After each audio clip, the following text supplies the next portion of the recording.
What if you were trapped alone in a jungle mansion, knowing something was hunting you from the shadows? And what if surviving the night meant facing a creature no man was ever meant to encounter? Welcome to Classic Storytime Hub. Tonight's tale is The Brazilian Cat by Arthur Conan Doyle, a classic tale reimagined and retold for the modern age. I was born into the kind of misfortune that wears a fine suit and smiles politely while ruining you. I had refined tastes I could no longer afford, expectations built on family legend, and a surname that opened doors right up until the moment money was required. Then every door stayed firmly shut. My father, a warm-hearted optimist, never doubted how my life would unfold. He was convinced that his elder brother, Lord Southerton, immensely wealthy and permanently unmarried, would one day extend a generous hand. In my father's mind, my future was already arranged. If no comfortable post appeared for me on the vast Southerton estates, then surely the diplomatic service would make room. After all, such institutions had always been hospitable to men of our standing. But my father died before reality had a chance to contradict him. Neither my uncle nor the state showed the slightest interest in my existence. No letter arrived, no offer was made, no quiet intervention rescued me. The only reminders that I was heir to Otwell House, one of the richest properties in the country, came in the form of game sent down at Christmas, a brace of pheasants, a basket of hares. Tokens, nothing more. Meanwhile, I lived as a gentleman without income, a dangerous illusion. I occupied fashionable rooms in Grosvenor mansions and passed my days drifting from polo at Hurlingham to pigeon shooting, pretending this idle routine was a choice rather than a trap. Each month the illusion grew thinner. Brokers hesitated, bills came back unsigned, loans against a future inheritance, and inheritance not legally secured, were no longer welcomed. Ruin did not arrive suddenly, it approached slowly, deliberately, and because of that I saw it coming. Day by day it drew closer, until there was no denying it, no avoiding it. What sharpened the humiliation was knowing that poverty, in my case, was almost unique. Apart from Lord Southerton's enormous fortune, the rest of my family lived quite comfortably. The nearest among them was Everard King, my father's nephew and my own first cousin. Everard had lived a life far removed from English drawing-rooms.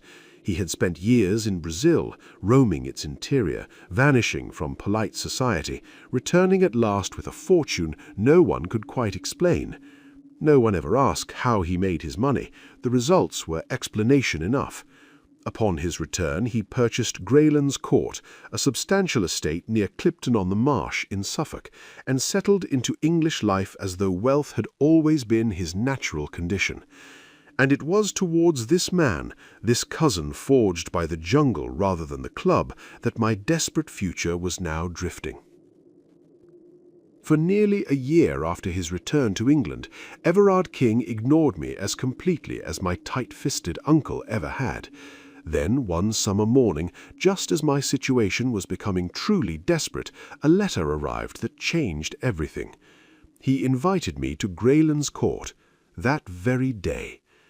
I cannot pretend I read the letter calmly.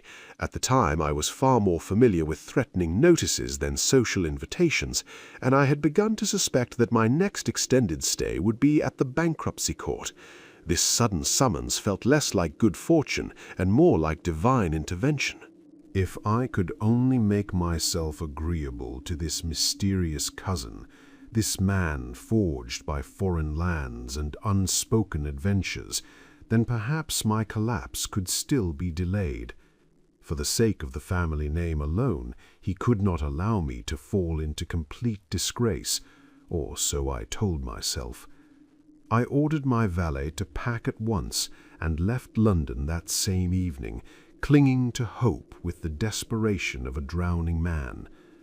After a change at Ipswich, a small local train carried me into the countryside and set me down at a lonely station that seemed abandoned by time itself. The land rolled gently in every direction, broken by a slow, twisting river that slipped in and out of the valleys. Its muddy banks rose high and heavy, bearing the unmistakable signs of tidal reach. Even inland, the sea still whispered its influence. No carriage awaited me. Later, I learned that my telegram had been delayed, but at the time it only deepened the sense that I had stepped into a place where ordinary arrangements could not be relied upon. I hired a dog-cart from the nearby inn, and my driver, an open-faced, good-natured fellow, proved eager company. Before we had gone far, he launched into enthusiastic praise of my cousin. Mr. Everard King, it seemed, was already something of a local legend. He had entertained the village children, opened his grounds freely to visitors, and given generously to every charity within reach. His kindness, according to the driver, was so widespread and so lavish that the only explanation anyone could devise was political ambition. No man, they reasoned, could afford such benevolence without an eye on Parliament. I was listening with polite interest when something caught my eye along the roadside. A bird had settled on a telegraph post, a striking creature of uncommon size and colour. At first glance I mistook it for a jay, but it was larger, bolder, its plumage too vivid for any English species I knew. The driver followed my gaze and nodded knowingly. "That's one of his," he said. It emerged then that my cousin had brought back more than money from Brazil. The acclimatization of foreign life, birds, animals, creatures never meant for this climate, had become his passion. From the depths of the jungle he had imported living curiosities and now sought to raise them on English soil. As the cart rolled onward towards Greylands Court, I could not shake the feeling that I was not merely travelling to visit a wealthy relative, but entering a world where England's familiar rules no longer fully applied. The moment we passed through the iron gates of Greylands Park, my cousin's peculiar passions announced themselves on every side. Creatures moved among the trees and across the lawns that had no business being there at all. Small, dappled deer darted through the undergrowth. A squat, sharp-eyed wild pig, one the driver later identified as a peccary, snorted near the edge of the drive. Bright flashes of colour broke the green as an oriole swept overhead, its feathers glowing like embers. I glimpsed something armoured and low to the ground, an armadillo, perhaps, and then, lumbering across the path with an awkward, inward-turned gait, a massive creature resembling an overfed badger, slow, heavy, and unsettlingly out of place. It was less a country estate than a private menagerie. At the top of the drive stood the man himself, Everard King, my cousin, until that moment known to me only by rumour and necessity, waited on the steps as though he had been expecting me all his life. He had clearly seen the cart from afar and needed no announcement. He was short and broad, perhaps in his mid-40s, with a round, open face deeply tanned by tropical suns and crisscrossed with countless fine lines. His expression was permanently good-humoured, as though the world had rarely troubled him and never successfully. He was dressed entirely in white linen, the uniform of a planter rather than an English landowner. A cigar rested comfortably between his lips, and a wide Panama hat sat pushed back on his head. He looked like a man who belonged on the shaded veranda of a jungle bungalow, not standing before a grand English mansion of stone and symmetry, its wings solid, its Palladian pillars formal and imposing. The contrast was striking, and faintly disturbing. "My dear," he called out cheerfully, glancing back toward the open doorway. "My dear, our guest has arrived. Welcome, welcome to Greylands. I'm delighted to finally meet you, Cousin Marshall. You do us a great honor by visiting this quiet little corner of the country." His warmth was immediate and disarming.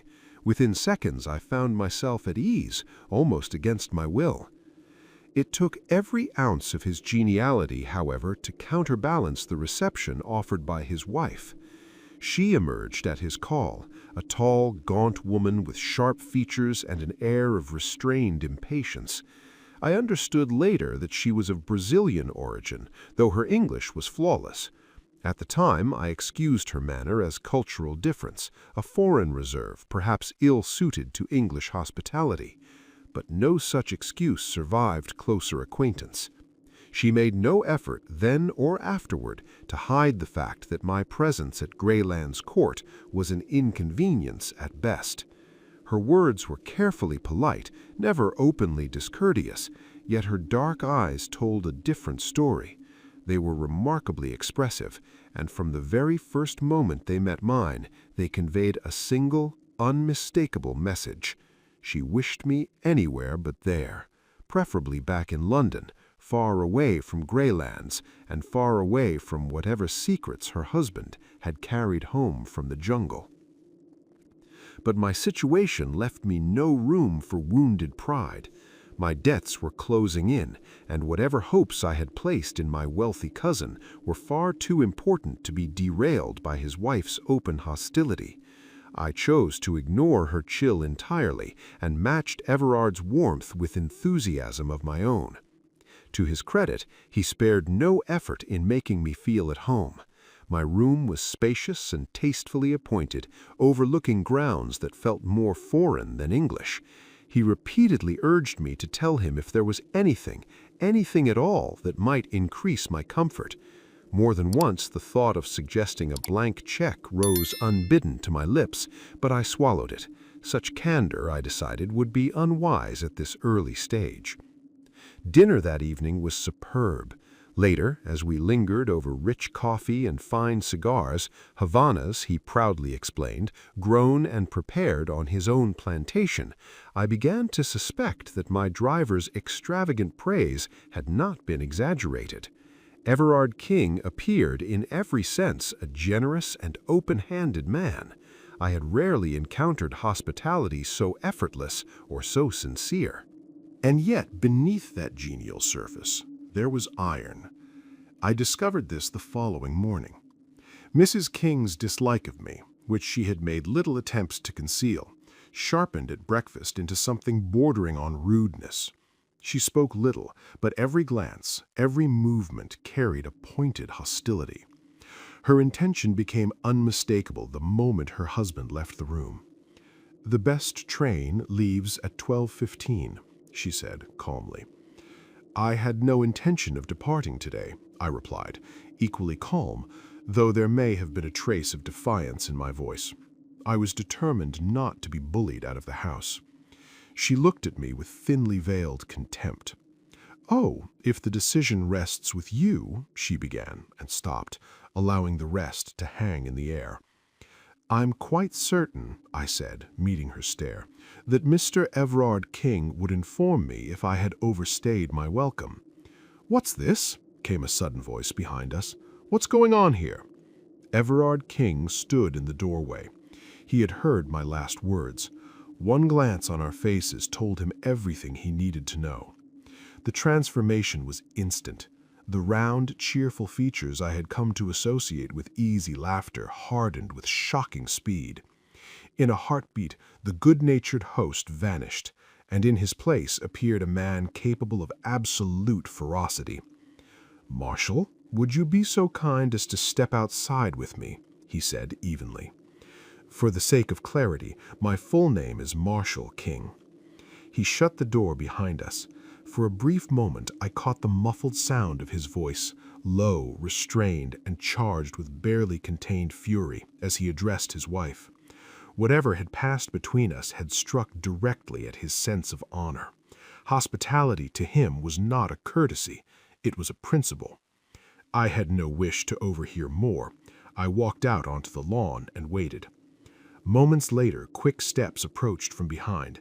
Mrs. King appeared at my side, her face drained of color, her eyes reddened as though from recent tears. "My husband has asked me to offer you an apology, Mr. Marshall King," she said quietly, her gaze fixed on the ground. "Please," I replied at once, "there is no need to say another word." Her head snapped up. The transformation was startling. The restraint vanished. Her dark eyes flared with something wild and ungoverned. "You fool!" she whispered fiercely, then spun on her heel and strode back toward the house. The insult was so sudden, so entirely unprovoked, that I could do nothing but stand there in stunned disbelief, watching her retreat. I had not moved when my host rejoined me. Everard King looked exactly as he had before, round-faced, cheerful, the very picture of genial good humor. "I trust my wife has expressed her regret for her foolish remarks?" he asked lightly. "Oh, yes, of course," I answered. He slipped his arm through mine with friendly familiarity and began to walk me slowly across the lawn. "You mustn't take it to heart," he said soothingly. "It would distress me beyond words if you shortened your stay by even an hour. The truth is, and between family there should be no secrets, my poor dear wife suffers from an extraordinary jealousy. She cannot endure the presence of anyone, man or woman, who might intrude upon our closeness, even for a moment." He laughed softly. Her ideal existence would be a desert island and an eternal tete-a-tete. That explains her behavior. On this subject, I freely admit, her feelings border dangerously close to obsession. Promise me you'll think no more of it." "Of course," I said. "I assure you I will not." "Excellent," he replied, brightening at once. "Now, light this cigar and come with me. I want to show you my little menagerie." As he spoke, he gestured toward the distant trees, where the shadows beneath the foliage seemed darker than they ought to be. The entire afternoon vanished in exploration. Everard guided me through aviaries, enclosures, and even the corners of the house where reptiles slithered quietly. Some creatures roamed freely, others were confined to cages, and a few prowled the shadowed halls. He spoke of each with the boundless excitement of a schoolboy. His triumphs, his failures, births and deaths, each life accounted for with affectionate obsession. Whenever a brilliant bird fluttered up from the grass or a strange beast slinked into cover, he would clap his hands and laugh in delight. Finally, he led me down a narrow corridor stretching from one wing of the house. At its end stood a massive door, reinforced with a sliding shutter. Beside it protruded an iron handle attached to a wheel and drum, and a stout line of bars cut across the passage like the threshold to another world. "I am about to show you the crown jewel of my collection," he said, eyes gleaming. "There is only one other of its kind in Europe now. The Rotterdam cub is dead. A Brazilian cat." I frowned. "But how is it different from any ordinary cat?" "You'll see soon enough," he replied, laughing. "Would you kindly pull back the shutter and take a look?" I obeyed. Beyond the bars, I stared into a vast empty room. Stone flags lined the floor, small barred windows punctuated the far wall, and sunlight spilled in a golden square at its center. Stretching across that warm patch lay a creature unlike any I had seen. It was enormous, tiger-sized, but sleek and black as polished ebony. It moved with effortless grace, curling and stretching as though the sunlight itself belonged to it. Every muscle flexed with smooth feline precision, yet beneath its elegance there was something faintly, disturbingly diabolical.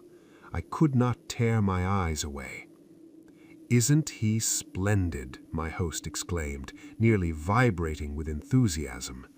Glorious, I admitted, my voice barely above a whisper. I have never seen such a noble creature. Some call it a black puma, but it is not truly a puma. That fellow stretches nearly 11 feet from tip to tail. 4 years ago he was no bigger than a black ball of fluff, 2 fierce yellow eyes staring out. I purchased him as a newborn cub in the wilds near the headwaters of the Rio Negro. His mother was speared to death shortly afterward. She had killed a dozen men before they dared approach her den. I shivered. So they are ferocious. Everard's smile deepened, almost imperceptibly darker. Ferocious, my dear cousin, you have no idea. The most treacherous, bloodthirsty creatures on the planet, Everard said, his voice low and intense. Mention a Brazilian cat to an upcountry Indian and watch him freeze in fear. They prefer humans to ordinary prey. This one hasn't tasted living blood yet, but when he does, he will be a terror. At present, no one enters his den but me. Even Baldwin, the groom, wouldn't dare approach. To him I am both mother and father, protector and master. Then, without warning, he opened the massive door and slipped inside, closing it behind him. The enormous cat stirred immediately. Its ebony fur glimmered in the sunlight as it yawned, stretching each fluid muscle with the elegance of a predator born to rule. It pressed its massive rounded head against Everard's side in an almost affectionate gesture. The man patted it, murmuring words I could not hear. "Now, Tommy, into your cage," Everard commanded. The beast obeyed with a grace that was terrifying to behold. It moved to one side of the room, coiling itself beneath a grated opening. Everard reappeared and seized the iron handle I had noticed before. Slowly, he began to turn it. With a low, grinding sound, the bars slid through a slot in the wall, locking into place and forming an effective enclosure around the animal. Once secure, Everard opened the door again and motioned for me to enter. The room hit me with a wave of pungent, musty odor, the unmistakable scent of great carnivores. My stomach tightened. "That's how we manage him," Everard said casually. "He has freedom for exercise during the day, and at night he is confined. From the passage you can release him with this handle, or secure him just as I did. But no, you should not put your hand in." I instinctively reached between the bars, brushing the sleek, heaving flank of the creature. Everard's hand stopped mine, firm and unyielding. "I assure you he is not safe. Just because I can handle him doesn't mean anyone else can. He is very selective with his friends, aren't you, Tommy?" The cat lifted its head, yellow eyes glinting like molten gold. A low, rumbling purr vibrated from deep in his chest. "And now," Everard said, almost cheerfully, "he hears his lunch coming. Isn't that right, boy?" Tommy's eyes sharpened. The sunlight danced across his black coat, and the room seemed smaller somehow, as if the shadows themselves were holding their breath. A step echoed along the stone-flagged corridor, and instantly the creature sprang to its feet. Tommy prowled the narrow cage, muscles rippling beneath his glossy black coat, yellow eyes gleaming with a predatory intelligence. His scarlet tongue flicked across the jagged white of his teeth, quivering and glistening like a living flame. A groom entered, carrying a coarse joint on a tray, and slid it through the bars. In a heartbeat, Tommy pounced, whisking the meat to a shadowed corner.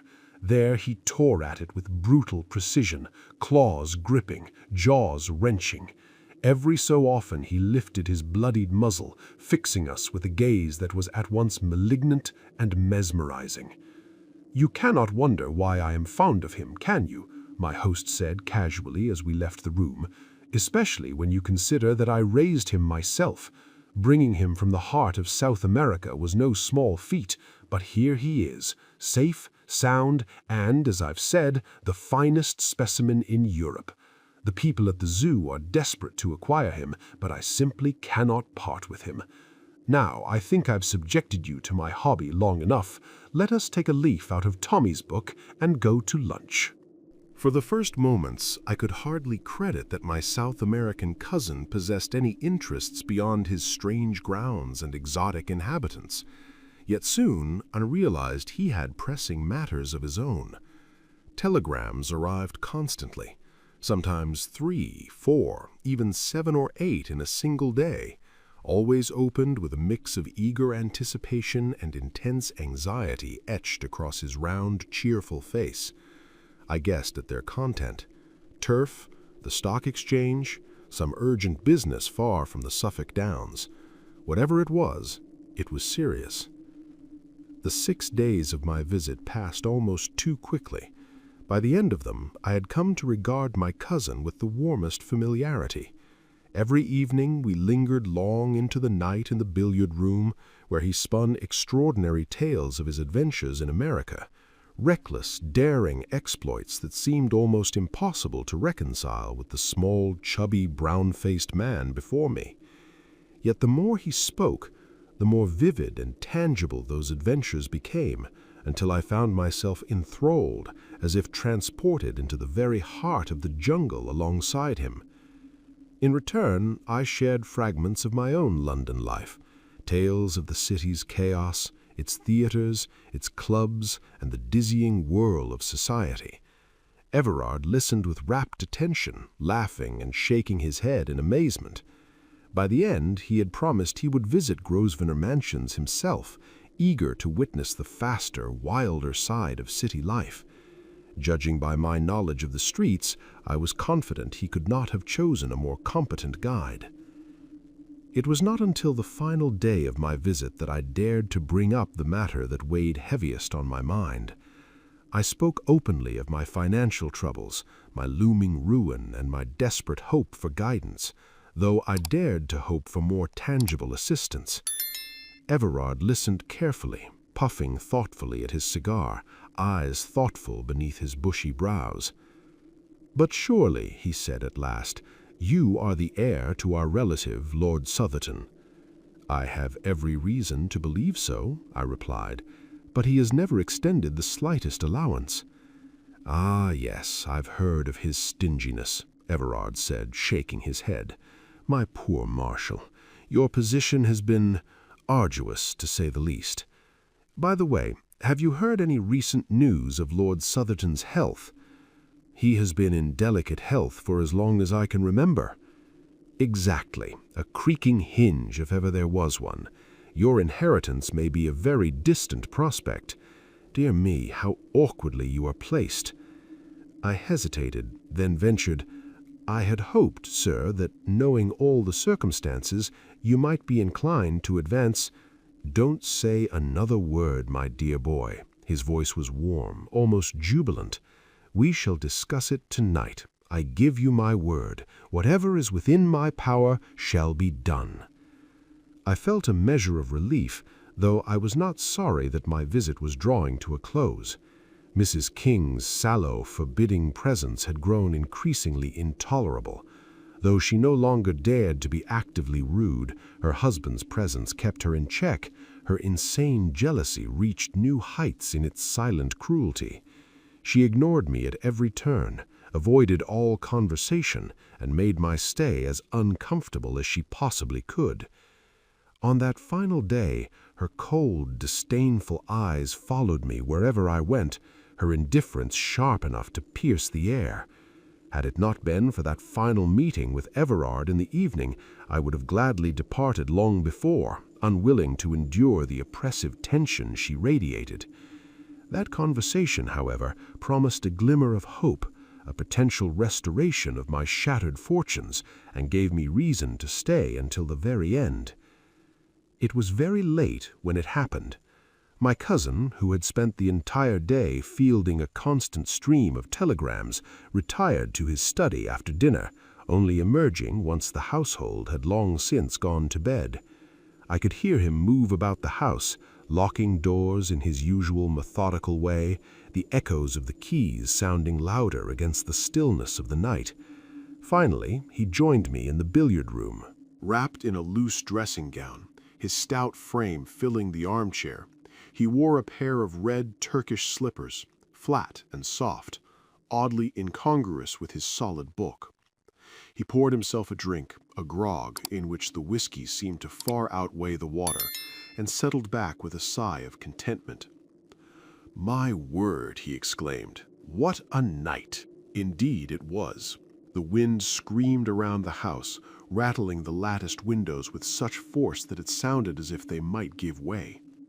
The golden glow of the lamps, coupled with the rich scent of our cigars, felt almost too vivid against the fury of the storm outside. "Now, my boy," he said, his voice warm but measured, "we have the house and the night to ourselves. Give me the full story of your affairs, every detail, and I will see what can be done to set them in order." Encouraged, I launched into a full account. My creditors, my tradesmen, my landlord, even the small debts owed to my valet, all meticulously listed. I spoke from notes, attempting to present a coherent, businesslike narrative of my otherwise unbusinesslike chaos. Yet as I spoke, I noticed a troubling detail. His eyes, usually sharp and sparkling, were vacant. His attention drifted elsewhere, slipping in and out of some private reverie. When he did interject, it was with brief, perfunctory remarks, so detached that it was clear he had not grasped a single word I had said. Occasionally he roused himself, asking me to repeat or explain, only to sink back into the same inscrutable brown study. At last, with a soft flick of his wrist, he tossed the stub of his cigar into the grate. The ember hissed and sparked, and the shadows of the room seemed to grow longer, stretching towards us as if they had taken notice of his motion. "I'll tell you what, my boy," he said, settling deeper into his armchair. "I never had a head for figures. You must excuse me. Write it all down on paper, every sum, every debt, and let me see it in black and white. That way I'll understand it." Encouraged, I promised to do so. And now it's time we were in bed. By Jove, it's 1 o'clock striking in the hall. The chiming of the clock cut through the roar of the gale, a clear, brittle note amid the furious rush of wind that swept past the house like a mighty river. "I must see my cat before I sleep," he said suddenly, rising. "A high wind always excites him. Will you come?" "Certainly," I replied, curiosity lacing my words. "Then tread softly," he whispered, "and do not speak. Everyone is asleep." We crept down the Persian-rugged hall, lanterns casting long shadows on the walls. At the far end, he retrieved a stable lantern hanging on a hook and lit it. The stone corridor swallowed most of the light, but the faint glow revealed the polished floor and the distant door. No grating was visible along the passage. I knew Tommy was already confined in his cage. "Come in," he whispered, pushing the door open. A deep, resonant growl rolled out of the shadows. The storm outside had clearly stirred the creature. In the flickering lantern light we saw him, a massive black shape coiled in the corner of his den, casting a squat, monstrous shadow across the whitewashed wall. His tail lashed with a sinister, deliberate rhythm, whipping the straw beneath him. "Poor Tommy isn't in the best of tempers," Everard said, holding the lantern high, his face a mixture of admiration and caution. "What a black devil he looks, doesn't he? I'll have to give him a little supper to improve his mood. Would you mind holding the lantern for me?" I took it, the faint heat of the flame brushing my fingers as he stepped toward the door. "His larder is just outside here," he said casually. "Excuse me for a moment, won't you?" With that, he slipped out, and the door shut behind him with a sharp, metallic click. The sound echoed like a gunshot through the corridor. Alone with the beast, I felt the air thicken, charged with tension. The storm outside howled, but it was nothing compared to the presence of Tommy, the huge, silent, waiting black mass whose glowing eyes now fixed themselves upon me in the dim, flickering light. That sharp, metallic click froze my heart mid-beat. A violent surge of terror crashed over me, sudden and overwhelming. In that instant, a dreadful understanding took shape. Something vile, something monstrous had been planned from the start. My blood ran cold. I lunged for the door. There was no handle on the inside. "Here!" I shouted. "Let me out!"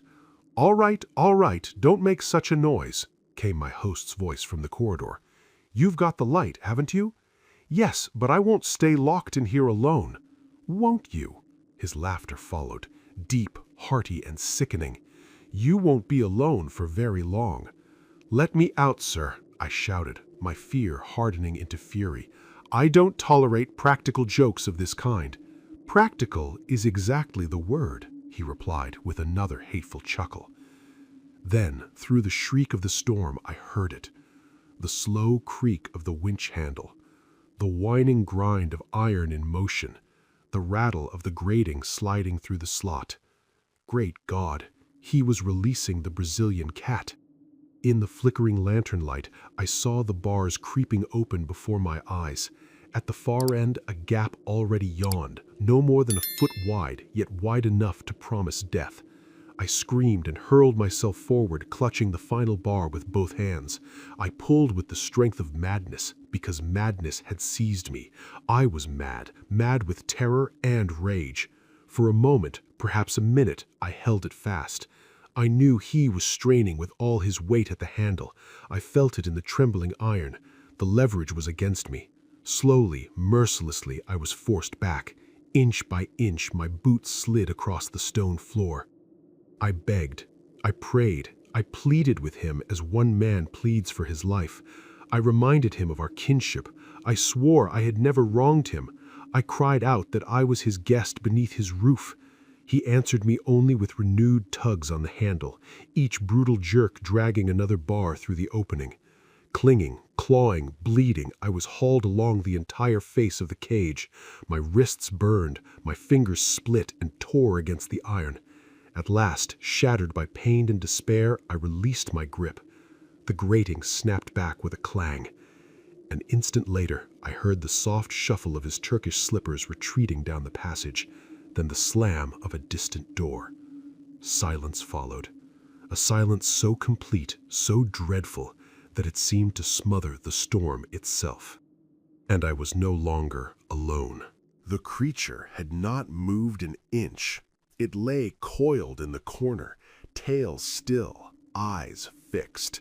Somehow, the spectacle of a man clinging to iron bars, dragged across the cage in a frenzy, had rendered it momentarily astonished. Its gaze, immense and unblinking, remained locked on me. I had dropped the lantern in my frantic struggle, but its faint glow still burned on the floor. I inched toward it, thinking the light might offer some meager protection. The instant I moved, a low, menacing growl rolled from the beast's throat.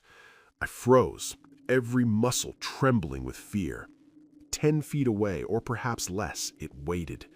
The glowing eyes, 2 discs of greenish phosphorescence, held me in a grip tighter than iron.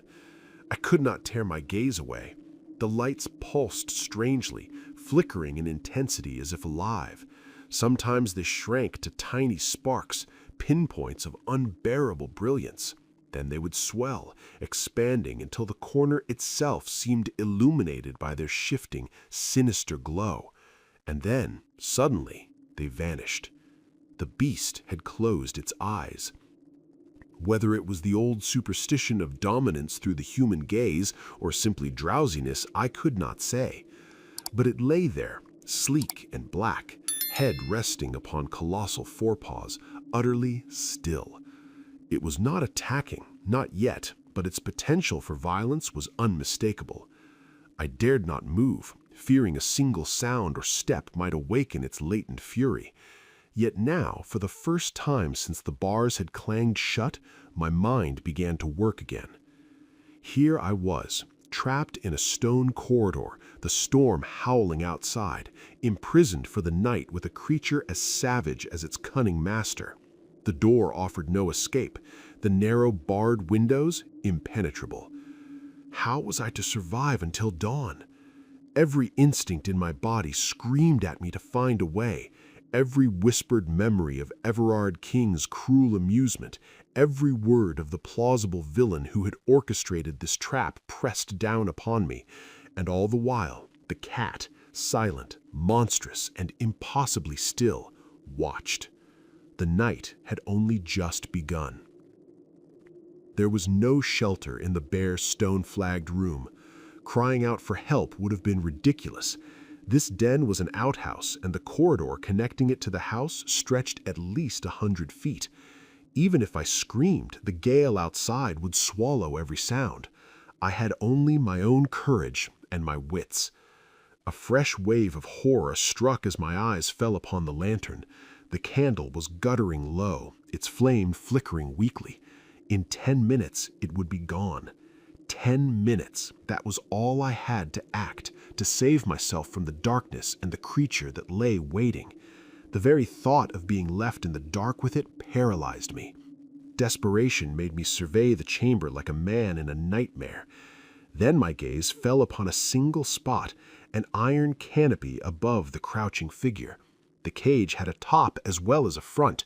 When the front had been slid open, this overhead shelf remained, a grid of thick bars with stout wire mesh resting on sturdy stanchions at either end.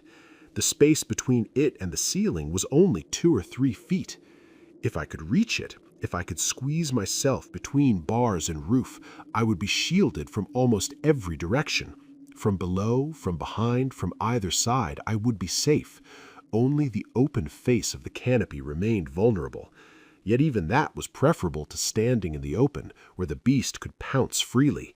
He would have to leave his path to reach me. It was now or never. The candle guttered further. My throat tight with fear, I lunged. My hands gripped the iron edge, and with a frantic heave, I swung myself onto the top of the cage. Panting, I wriggled face downward, frozen in place. And then I saw him. Those terrible, unblinking eyes and yawning jaws inches from my face. The fetid breath of the cat washed over me, foul and hot, like steam rising from some corrupted cauldron. My muscles froze, my heart slammed in my chest. I was trapped, yet somehow poised, perched over the beast like a bird over a predator, knowing that one wrong move could be my last. The storm outside roared, the candle guttered, and the black eyes stared, patiently, immovably, and monstrously awake. The creature seemed more curious than angry. With a sleek ripple of its long black back, it rose, stretching to its full height. It balanced on its hind legs, one forepaw braced against the wall, the other clawing across the wire mesh beneath me. A sharp white hook tore through my trousers, still my evening dress, and dug a painful furrow into my knee. It was no attack, merely an experiment. When I let out a sharp cry, it dropped back lightly, springing to the floor. Then it began to circle the room, moving swiftly, silently, each shadow of its enormous body gliding under the lantern's dim glow, occasionally lifting its head toward me. I shuffled backward until my spine pressed against the wall, trying to make myself as small as possible. The farther I moved, the less accessible I was to it. Now fully roused, the beast patrolled the room like a phantom. Its vast bulk passed beneath my iron perch again and again, moving with a grace that defied its size. The velvety pads of its feet made hardly a sound. The candle burned low, flickering weakly, and then, with a final sputter, went out. Darkness swallowed the room. I was alone with the Brazilian cat. In moments like these, one's only refuge is stillness. There is nothing left but to wait, breath barely moving, and hope that the predator forgets your existence. There was no escape, no shelter, no weapon, only the iron canopy above me and the black mass prowling below. By now it must have been 2 o'clock. Dawn would come at 4. I had barely 2 hours to survive the night, trapped in the dark with a creature whose curiosity could at any moment turn to deadly violence. Every muscle in my body trembled with fear, yet I dared not move. Every nerve screamed at me, but all I could do was lie there, silent, hoping the black eyes would overlook me.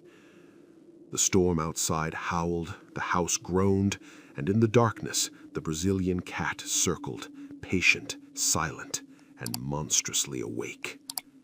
Outside the storm still raged, rain hammering relentlessly against the little windows. Inside, the air was poisonous and fetid, thick with the scent of the beast. I could neither hear nor see the cat. My mind tried to wander, to think of anything but the horror surrounding me, but one thought refused to be banished. It was my cousin's villainy. His perfect, cheerful mask hid the heart of a medieval assassin. I pictured the careful, calculated cruelty behind every step of this night. He had apparently gone to bed with the others, leaving me unobserved. Then, slipping quietly, he had lured me into this den and abandoned me. His story would be flawless. I had gone down on my own to check the cat. The cage had been open, and the rest was my fault. Suspicion might linger, but proof? Never. The minutes dragged like hours. Every creak of the house, every hiss of the storm seemed amplified in the stillness of that room. Occasionally, a low, rasping noise reached my ears, perhaps the creature licking its own fur. Sometimes those phosphorescent green eyes flashed in the darkness, but never fixed upon me, and I allowed myself the slightest hope that I had been forgotten. Then, finally, the faintest glimmer of light appeared through the windows, first dim gray squares, then white, gradually flooding the room with the dawn. My eyes fell upon the black shape once more, and horror struck. He could see me. In an instant, I realized the cat had changed. The cold of the morning and the gnawing hunger had sharpened his temper. He prowled the far side of the room, growling low and continuous, whiskers bristling, tail lashing like a whip. Each step was deliberate, measured, terrifying. There was no mistaking it.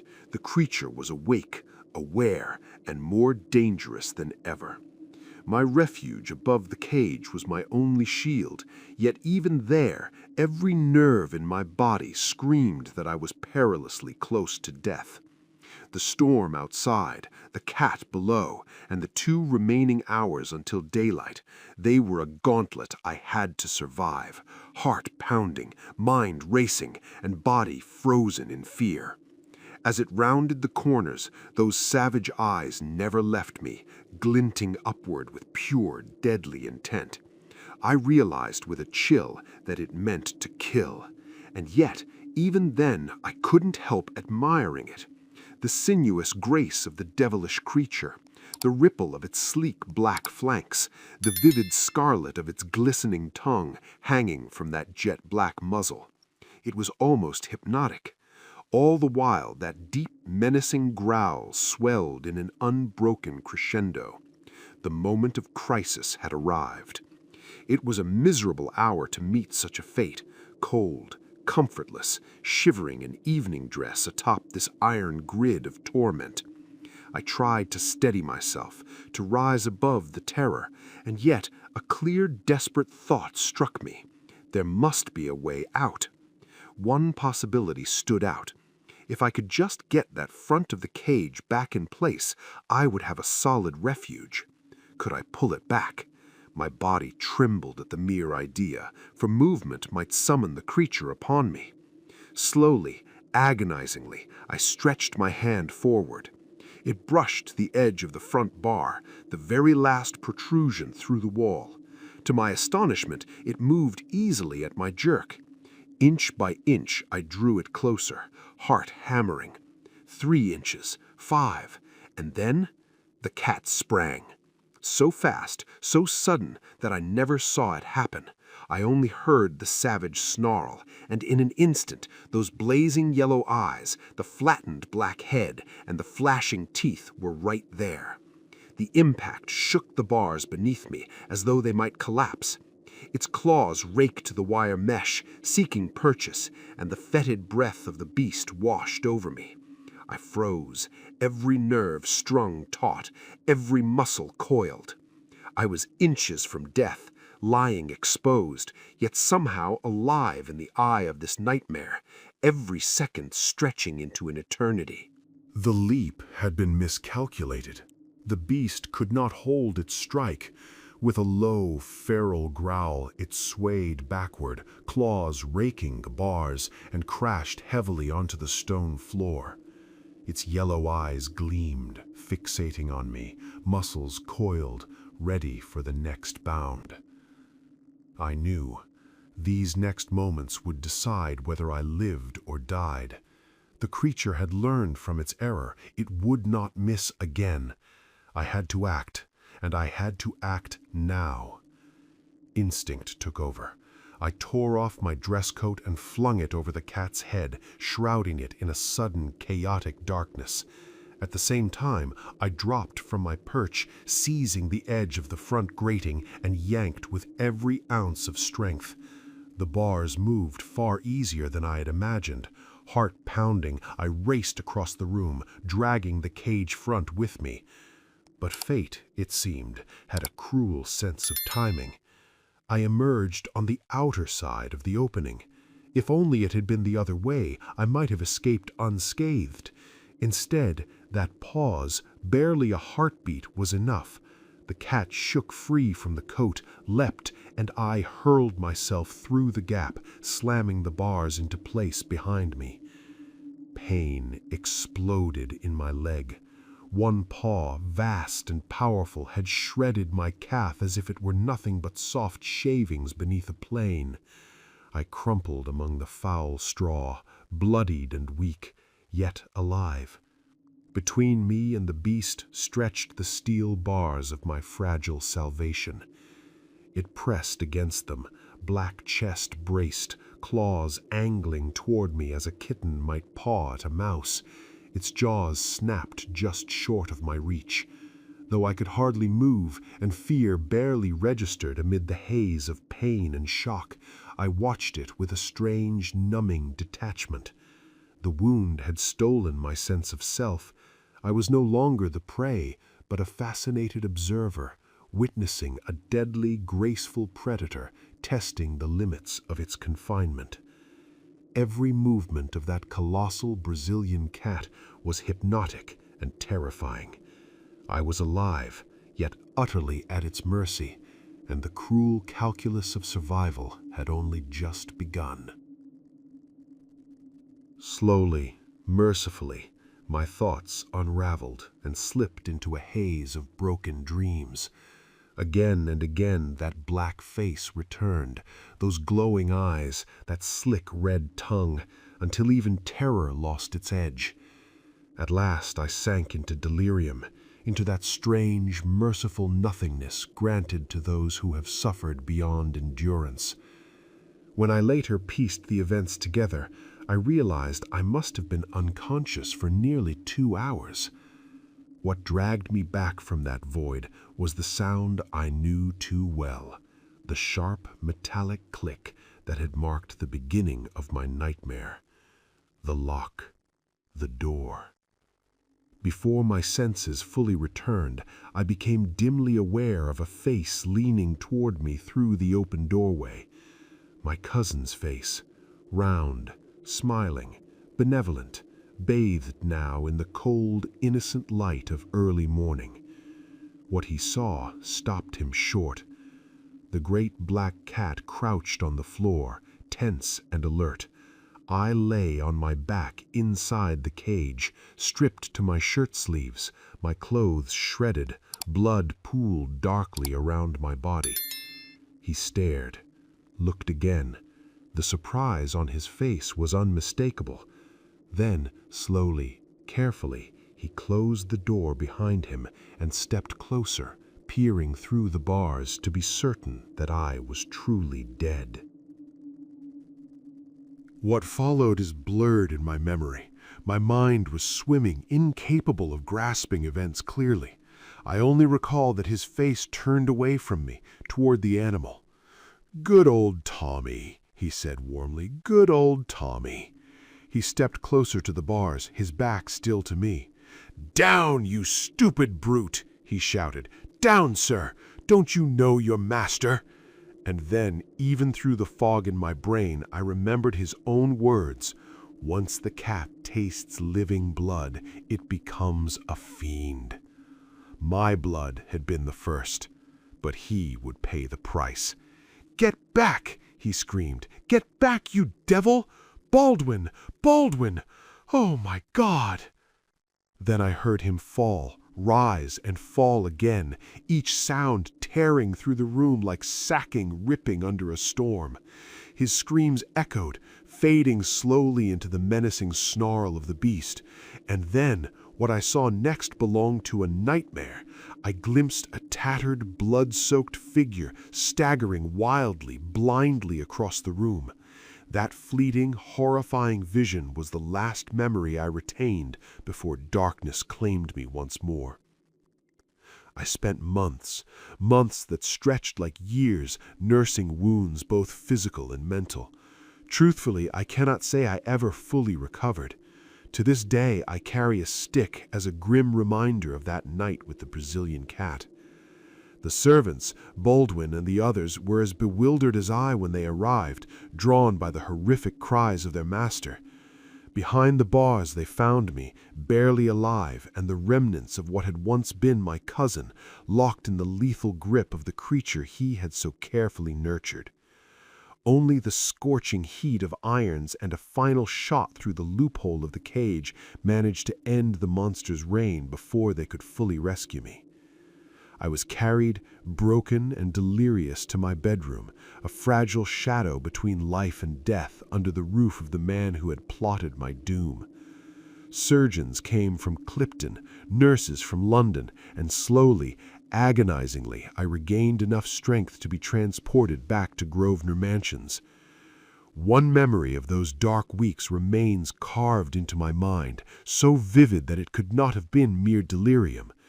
One night, when the nurse had stepped away, the door creaked open, and a tall woman cloaked in deepest black slipped silently into the room. She moved with an eerie grace, stopping at my bedside.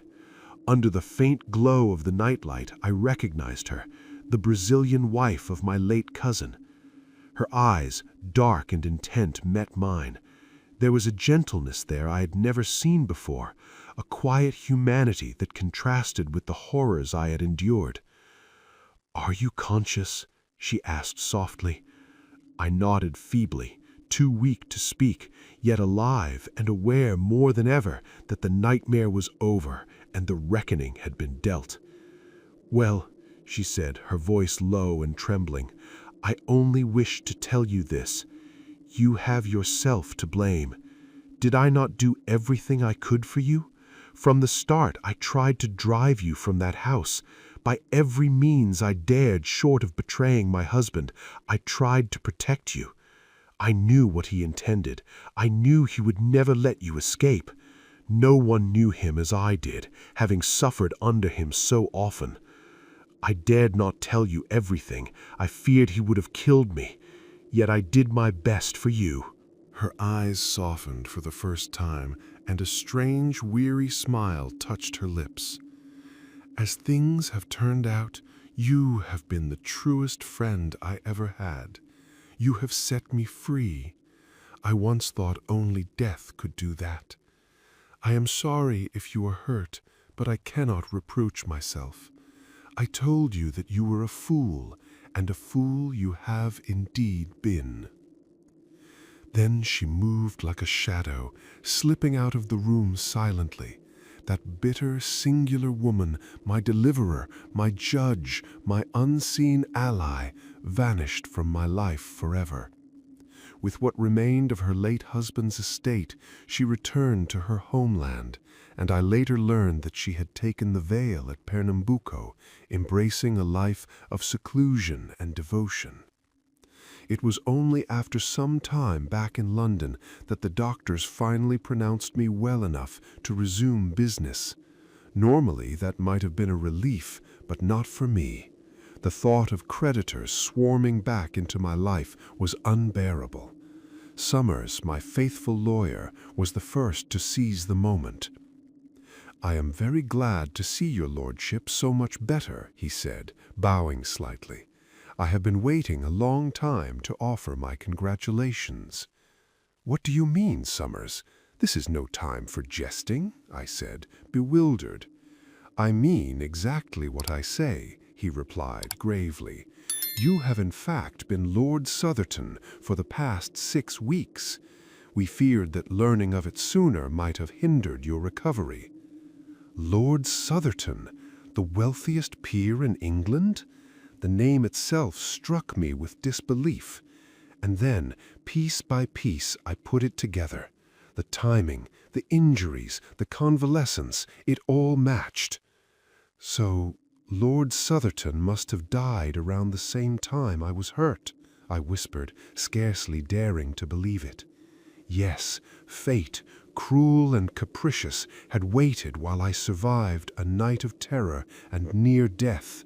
Only then had it placed the immense inheritance of Otwell House into my hands, rewarding survival, endurance, and the courage to face the unthinkable.